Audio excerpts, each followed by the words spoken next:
you are unique on my channel in the sense that you've had the opportunity to be in two different cultures for an extended period of time. Most people that have on the show are boring Americans. But I'd love for you just to comment. This probably could be its own episode that we could talk about for like 30 minutes in itself, but just a little like SparkNotes version of, man, like what was it like that first year when you turned 17 and you moved over here, or whatever age you were? You kind of already talked about a little bit with the peer pressure and things like that, but what were some of the cultural things you had to get adjusted to? Even mentioned like back in India, like you guys were more protected, it seems like, more sheltered in the sense of worldly things. But any other details you want to add that you haven't already said about that? Man, what's it like being an international moving in?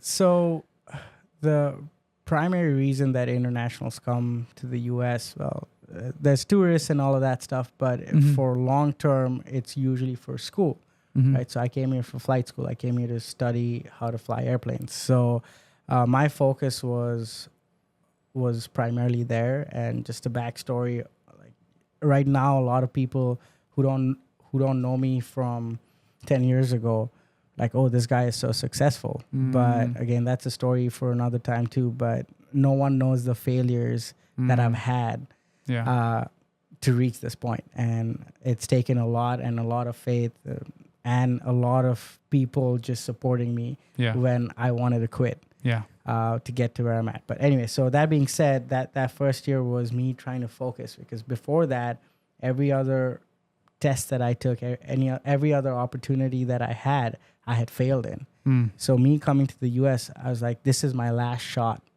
at becoming a pilot.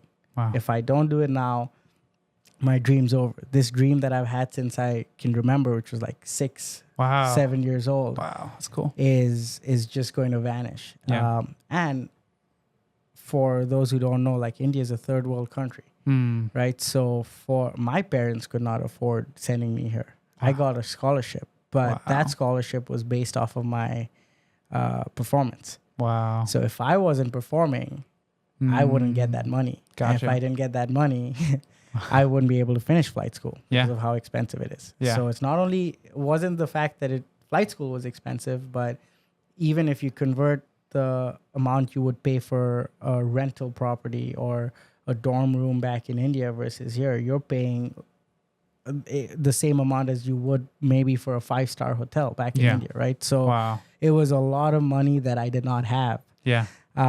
So didn't have a car. I didn't know how to cook. So fun fact, or a funny story. I was like, ooh, I'm going to try to cook. Yeah. And I bought a chicken, like a raw piece of chicken. Oh gosh. And I was like, what do I do with it? So I like boiled it initially. Yeah. And then I tried to fry it or something. I don't know.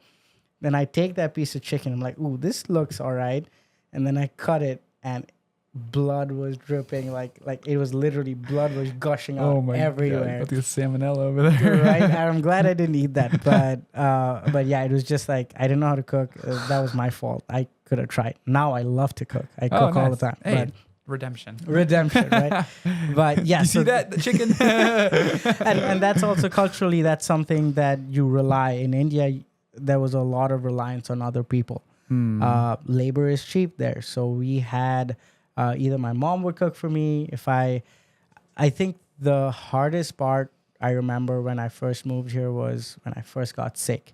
Because every time I got sick back in India or back home, I had my mom, dad, my grandparents, everybody coming to my rescue. They'd feed me. They'd like the amount of people that spoiled me while I was sick was insane. Because there was like when you get sick, when a child gets sick in India, that's the biggest thing. Like you are taking care, you drop everything. My parents would not go to work. They just stay home with me and just things like that, right? Now I moved to the US and I get sick and I have no one next to me. I don't even know what medicine I need to take, right? So it was, I remember just like, of course, when you're sick, right? Yeah. So you're feeling that way, and then you're like, man, I don't have anybody taking care of me right now. Wow, that's a big shift. Yeah, so that was really hard too. But also the fact that No offense, Americans, but Americans don't like to share too much. Don't like to share. We're individualistic. Yes, very much so, and that's not something you saw in India. In India, if we sat down together and I'm eating, Yep. there's no way I would eat by myself. I would take that food, and it's expected that I would split my food with the guy who doesn't have food. Wow. I would never sit here and be like, no, this is mine, I'm going to eat it. Yeah. Yeah. That wasn't our upbringing. Wow. Over here, everybody does it. And Yep. I got to confess, I do that too now. Oh no, you've been converted in the wrong sense. Right? So yeah, just things like that. And in India, we never ever thought about splitting the checks. Right? It was always someone would always offer. There was always fighting going on. Who's going to pay for the meal? Yeah. Because it was an honor to get to pay for the meal. Wow. Over here, we're trying to avoid that as much as possible. Right? It's like, So certain things that we never really wasted stuff there. It was always reused. wow. So again, pros and cons of both sides. Sure. Right? Yeah. So Oh, but fascinating. Yeah. I grew up in a poorer country, so I guess it was more of like we understood the value of certain things that might slip away over here in the U.S. And don't get me wrong, I'm not like blaming or pointing fingers at anybody. It's just the upbringing, right? Absolutely. And me living here for 10 years, I see that too sometimes. I'm like the first world problems that we have. Yep. Sometimes I'm complaining about that, and then I have to check myself and be like, but look at those guys there. There's 8 people living in one shack. Wow. One bed, 8 people sharing that. The kitchen, the toilet, everything is in that same room. Wow. Yeah. And they still have a smile on their face. Absolutely. And they're still inviting people, or they're like, no, can you please come to my house? I want to cook for you. I want to show you what I have. Yeah. All with a smile on their faces, never complaining about what they don't have. Yeah. And over here, we're complaining about not getting Chick-fil-A today. I don't know, right? No, for sure. So those were things that culturally was hard for me to digest initially. Yeah. But also I realized like I have to fight this battle on my own. Yeah. Physically. Yeah. Right. And but again, and that's another thing. I'm like, if God wasn't there helping me through that time, Yeah.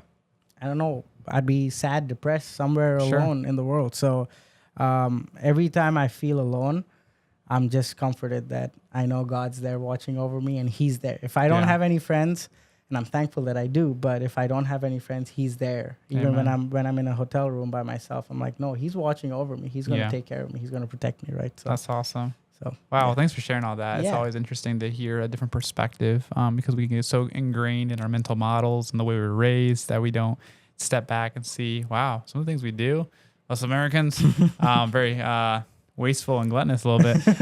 My dad was raised in the Caribbean. So was he? Yeah, Okay, so he's had, I don't know what the demographic in terms of economic status was compared to India, but he was definitely like, all right, we're not wasting food.